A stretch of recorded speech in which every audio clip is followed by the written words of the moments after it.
morning, family. Welcome to another episode of the DunnWisdom Morning Show. My name is Melissa P. Dunn. I am the CEO of MD Marketing Network, the founder of this DunnWisdom movement, and now officially Commissioner-elect for the City of Lauderhill for seat number 2. Woo! God is so good, y'all. So good. It has been a journey getting to this point, and for all of you who invested in my campaign, for all of you who has been rooting for me, for all of you who volunteered, shared on social media, voted for me, I want to say thank you, thank you, thank you, thank you, thank you. I am so grateful, and just know that I'm 100% committed to doing the people's work. Together, we will make Lauderhill a community that is prosperous for all of us. So thank you again for your support.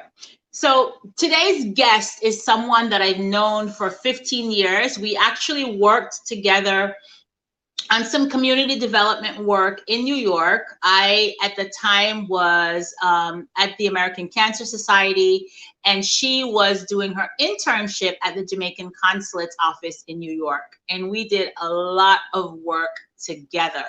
So how fitting it is that she is my first official guest as Commissioner-elect for the City of Lauderhill, because she is now in public policy work for the Ministry of Justice in Jamaica. Ladies and gentlemen, please help me welcome my friend, Miss Sherricca Brandford. Hey, Sherricca. Good morning, Melissa. Congratulations. I'm so excited to be your first guest while you are in your official capacity as Commissioner in Waiting.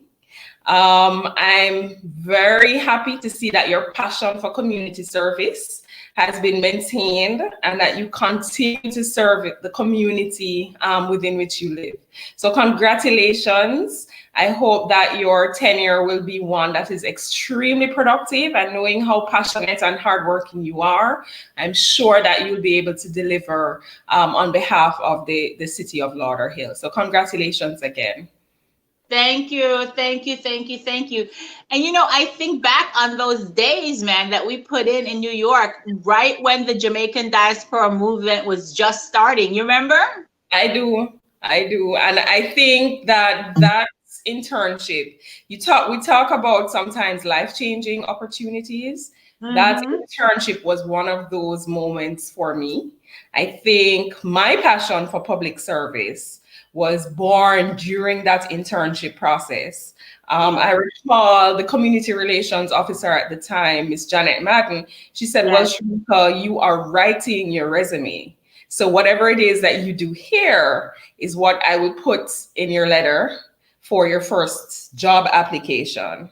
And that internship put the door for why you and I are able to sit together and have a conversation right now about what it is I'm doing in terms of justice reform.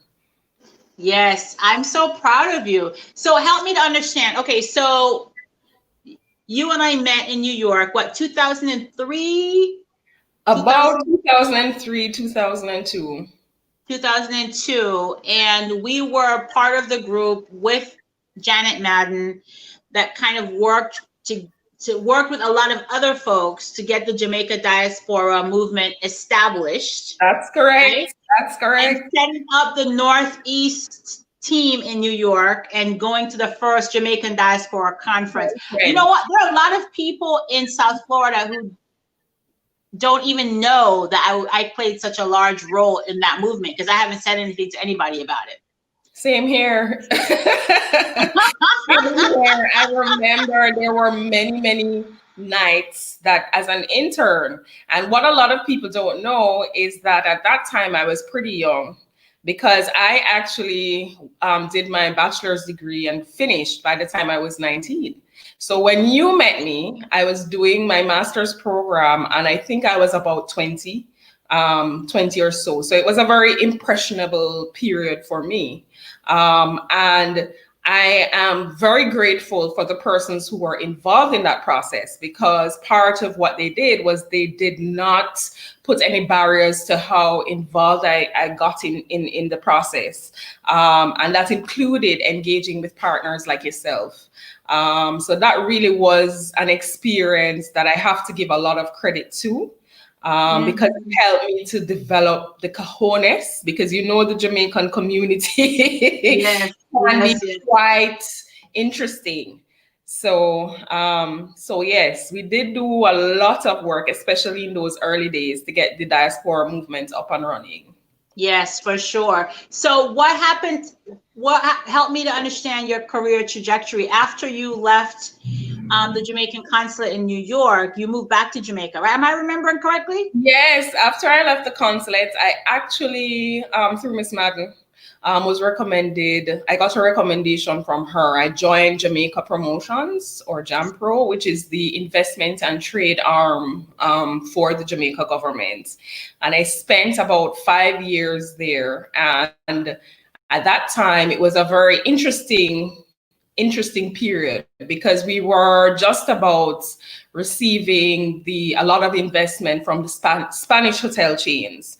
So again, I had that opportunity to be exposed to what it is that Jamaica has to offer in terms of the investment and trade opportunities, and really have the opportunity to observe a very dynamic team of professionals, many of whom remain key contacts of mine in terms of engaging in the growth of the Jamaican economy. So that was my move from the Jamaican embassy.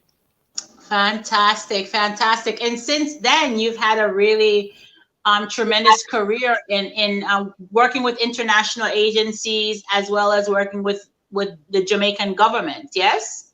Yes, because after JAMPRO, interestingly enough, I went into the UN system, which I like to I like to describe my journey as being a pretty eclectic one.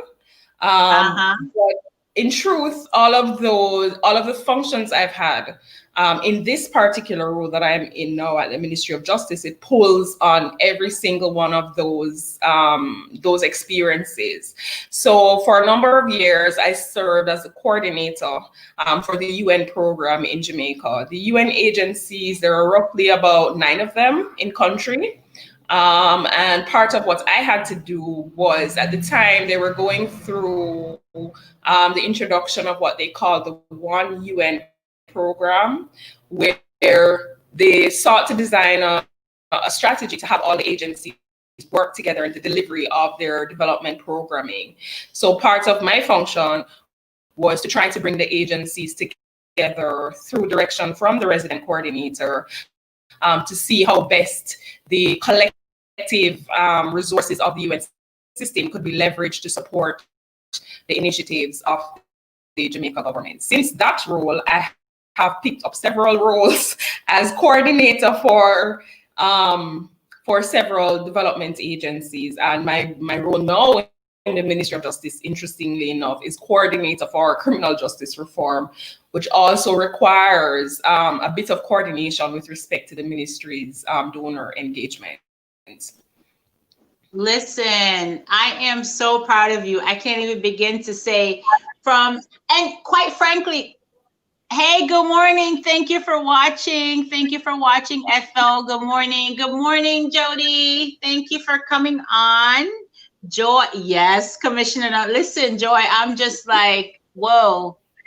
Yeah, Commissioner Dunn, surreal.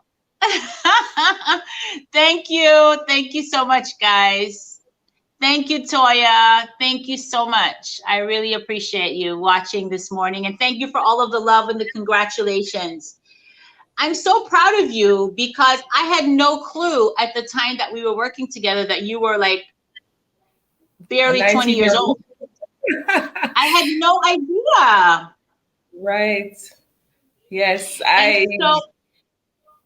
So what did you learn about yourself? Because there are a lot of young women that are watching this, young professional women that are watching this show. that's seeing kind of what you did and your career trajectory in international relations and now in government public policy in the Caribbean. Like what did that whole journey up to now teach you about yourself? I learned the value of being fearless. Part of the challenge Jamaicans, Caribbean nationals have when they try to enter the international system, I found was the perception that Caribbean persons, and I hope I'm not speaking too negatively about the experience, but the first barrier you have is the perception that Caribbean persons do not have significant value to add to the international conversation. So as I would say as a person on the ground, you bring a lot of value to the work that the international agencies do in country. So one of the lessons I learned is to be fearless about defending not just my opinion, but in putting the appropriate facts on the table so that the programs that are designed are ones which respond to the needs of the country that the agencies are involved in. I also learned the value of network. Part of the advantage you have as a national staff in an international agency is you have access to all the persons who are in positions of influence or authority to an extent that international staff do not.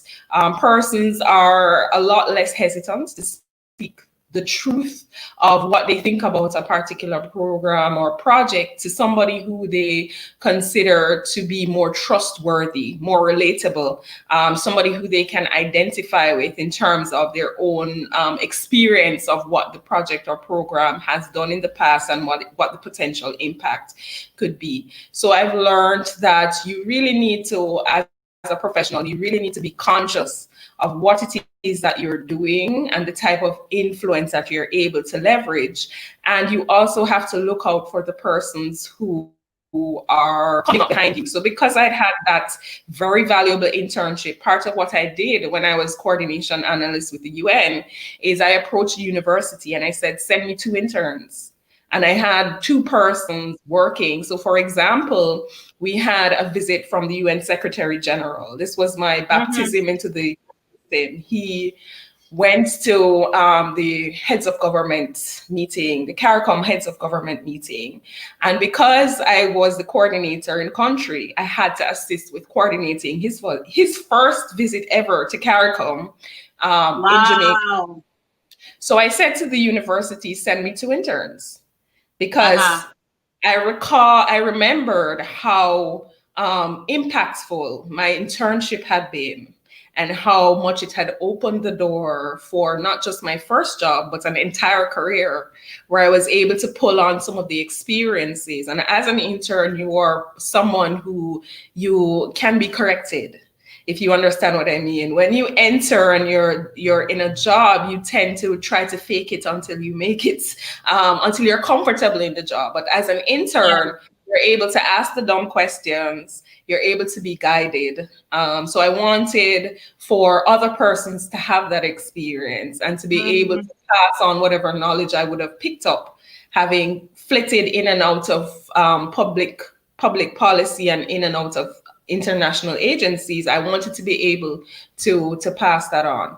So for the duration of the time I was with the UN system, I maintained that send me 2 interns. Whatever project I was working on, I would always try to keep the door open so that other persons would be able to have that experience and be able to write their own resume. That's so fantastic. You know, I think that's the mark of a true leader, is someone who brings people along with them. Yes, you have to take people with you. Yeah, no, that's amazing. That's really amazing. And I'm intrigued by the lessons that you learned about, it sounds to me like you learned 3 things. First is fearlessness. Second one is the value of a network. And third, the value of bringing people along with you, of mentoring. the That's way correct. that somebody mentored you. That is correct. And I think that those principles are of value to anyone, whether you're an entrepreneur or a young professional or a seasoned leader in your organization. I think those three things will serve anybody. I think it serves you well. I will share with you. There's one Mhm. particular gentleman that I'm very proud of, because I think part of being a mentor is you also have to be prepared to allow the person who you're mentoring to surpass what you've done and what you've accomplished. There is a particular guy who came from the University of the West Indies, who is now completing his PhD in forensics. And he did that. What? Yes, he did that through a Rhodes Scholarship that he won after completing the internship. And he shared with me that part of the reason why his application for the scholarship was looked on favorably is because he had acquired some experience in the international system. And because he had, since the internship, also gone on to pick up community service type opportunities.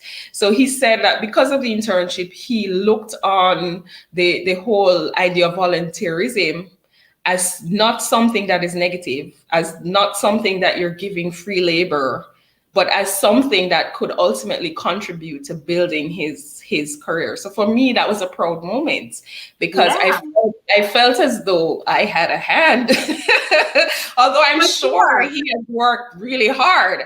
But For when sure. I was so touched by the fact that not only did he reach out to me to say, this is where my life is now, but he Hmm. said, thank you for that opportunity. It has opened the door in this way. And I now have a solid career because my perspective of what volunteerism is was changed by the opportunity that I was handed. So for me, that was the crowning moment in my willingness to acknowledge that this is part of my experience.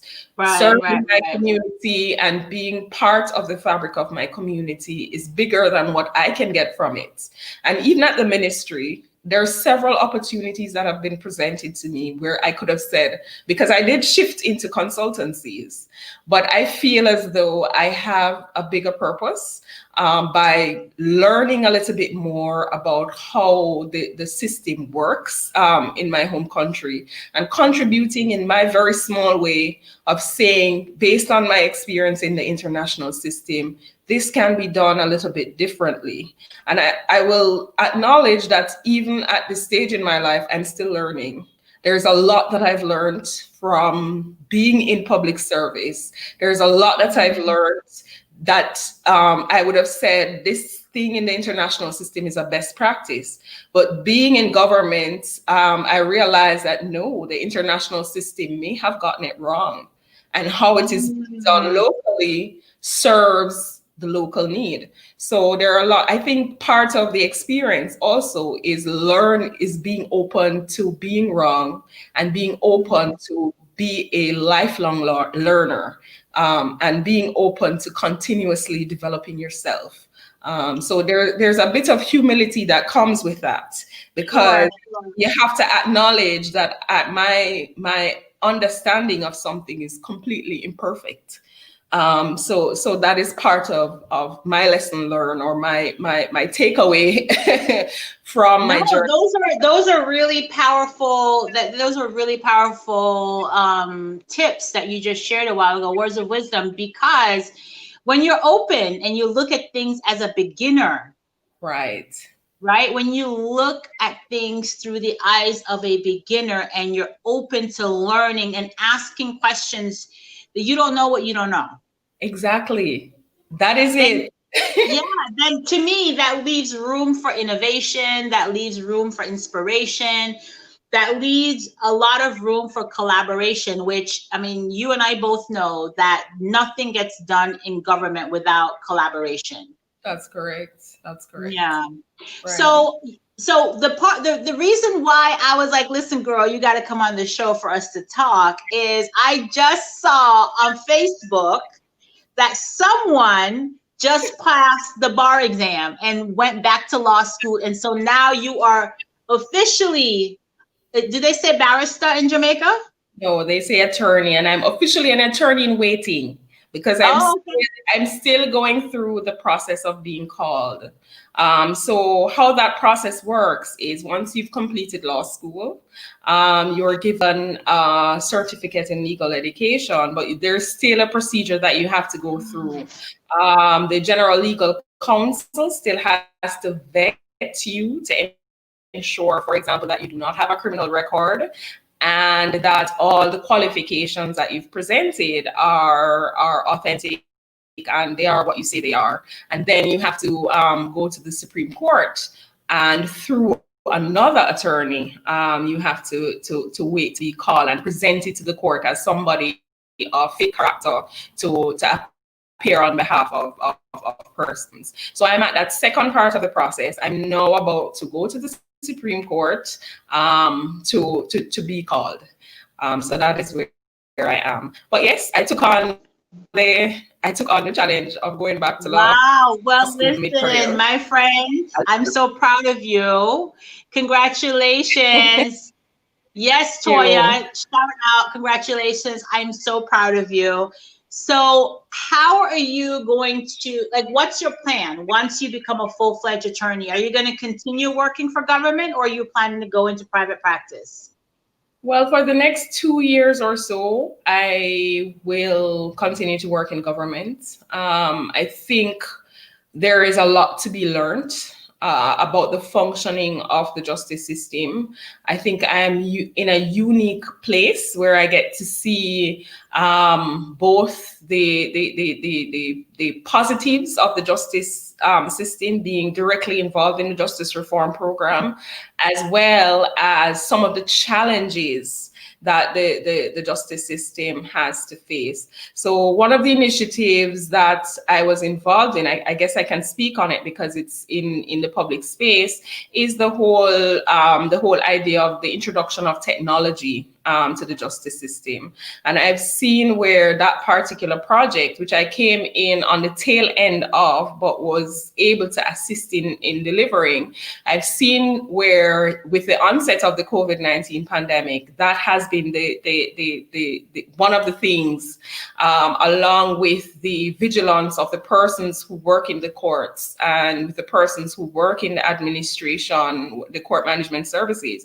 It has been one of the things that has helped the justice system to continue to work and to function, even in the midst of a pandemic. So persons are able, for example, to give testimonies. They're able to conduct court proceedings in camera, which is something that was not in place previously. So the timing of that particular initiative is one that was significant for the justice system. So you guys were planning that anyways, and then with COVID, it kind of speed up the process. COVID-19, the importance of it. Got it. One of the things which was important to the functioning of the justice system, because persons were not able to physically be in court. So having the equipment in place in terms of the cameras assisted them to be able to do emergency matters, bail applications, that sort of thing. So there's a lot of value for me in continuing in government, because it allows me to see, it allows me to impact, really. It allows me to impact how the justice system continues to try to improve. The vision is for a modern justice system, one that supports the economic imperatives of Jamaica, which is part of the reason why I mentioned that having had that experience at Jampro, having had that experience at the embassy, I have the value of a different perspective, because I understand very clearly what it means to be ranked a certain way in the Doing Business report, and how the justice system contributes to what the economic imperatives of the government are. And the truth is that those economic imperatives are bread and butter for persons. It affects persons' everyday life, even those persons who do not come in contact with the justice system. They have the benefit of a system that is ranked higher for doing in business, thereby allowing the government to attract the investment that they need, giving companies the confidence to trade with Jamaica, Yes. knowing that if there's an issue, or justice system will be equipped to handle the settlement of any dispute that might arise. So in a very twisted way, it's the confluence of all those experiences that have allowed me to be able to contribute in a very small way, through the continuation in this particular post. So that is my intention. My intention is to continue to receive the lessons that I'm learning through the ministry, and to also be able to continue to build my network. Because one of the challenges you have when you shift mid-career is that you now need to start fresh in terms of building your network. You're entering a new space. You are an unknown entity. So therefore, you have to be careful how you enter the conversation about justice reform, because this is a conversation that has been happening for a very long time. And the truth of the matter is Jamaica has actively worked on justice reform, having produced since 2007 a comprehensive justice reform program. This was not something that I knew going in. This was something I discovered from being on the ground in the ministry, and now learning what the nitty-gritties are and what are the things that the practitioners and the policymakers have said are required in order to bring Jamaica's justice system to first-class standards. So it's exciting for me to have that opportunity to learn a little bit more about what the vision for justice reform is. Fantastic. Listen, I'm so proud of you. Congratulations again. Congratulations, Sherricca. Saying congratulations to you. And congratulations. Oh, thank you so much, Portia. Portia was one of the folks on my campaign team. This woman walked half of Lauderhill for me for months. So thank you, Portia. Yeah, congratulations. You've dropped a lot of words of wisdom today, and I want to let you know that I'm so proud of you. And not only, by the way, are you a professional, but you're also a wife and a mother. You managed to balance all of it, girl. At least I here on my end, I just have myself to monitor. But you have your homeschooling, you're doing the wife thing, and all of that stuff all at once while going to school and working full time. So hats off to you. Thank you so much. I will share that the easiest part of the task is going to school and working. But when you have a 6-year-old running around in the middle of COVID with schools on lockdown, it becomes a complete balancing act. Because you then have to figure out how to be a teacher as well as a mommy, as well as an employee. So it really has been quite the experience. I can imagine. I can imagine. Women all over the world, mothers all over the world can relate.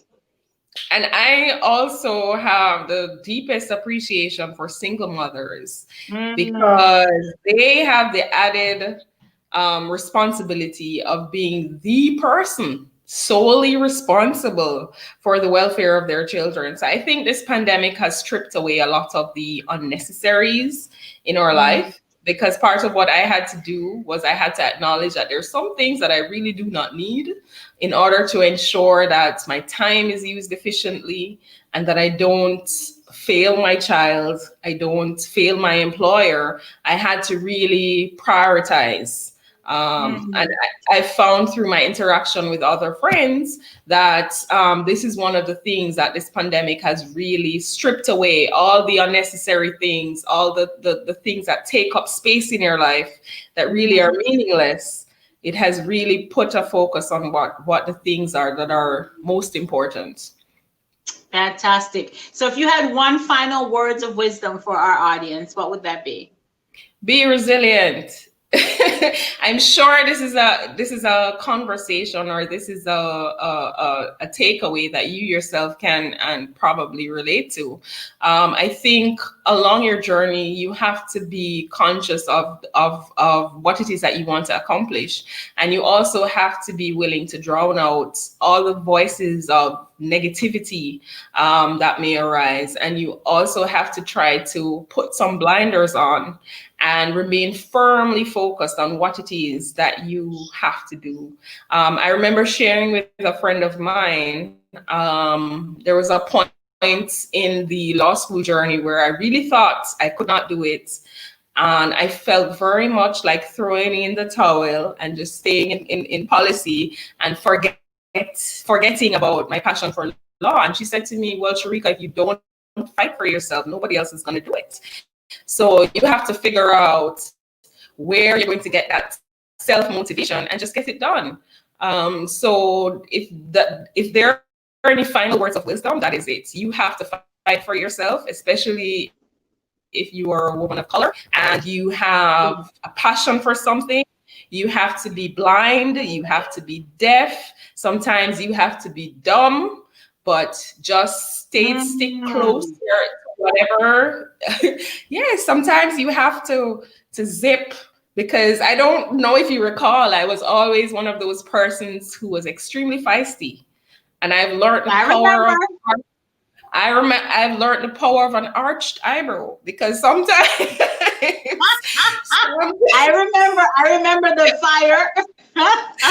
Sometimes it is not in your best interest to vocalize the truth of what it is that you feel.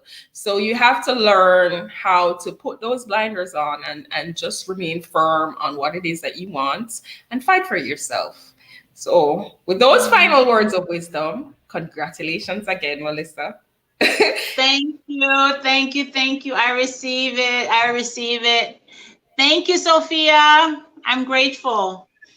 All right. So we'll have you come back again to talk once you've kind of become an official attorney and you kind of settle into your role as at the Ministry of Justice. We'll have you come back. I actually think it might be pretty dope to do like a show with women around the world who are balancing motherhood and just kind of have a conversation about what it's like to raise girls around the world. So you'll be the Jamaican link. I would be honored. I would be honored. All right, my dear. Be well. Thank you for joining us. Thank you, Melissa. It was my pleasure. All right. Thank you, everyone, for tuning in to this amazing episode of the DunnWisdom Morning Show. I'm so grateful. You guys have been a part of my own personal history, my own personal journey. And join me tomorrow for Talk to Coach Dunn Thursday, a very special episode where I'm going to invite some of my campaign team to come on and for us to kind of chit chat and dissect some lessons learned from being on the campaign trail and what it feels like to be resilient and persevere and really manifest something as powerful as a commission. Thank y'all. Be well. Remember, be kind and loving to yourself. You deserve it.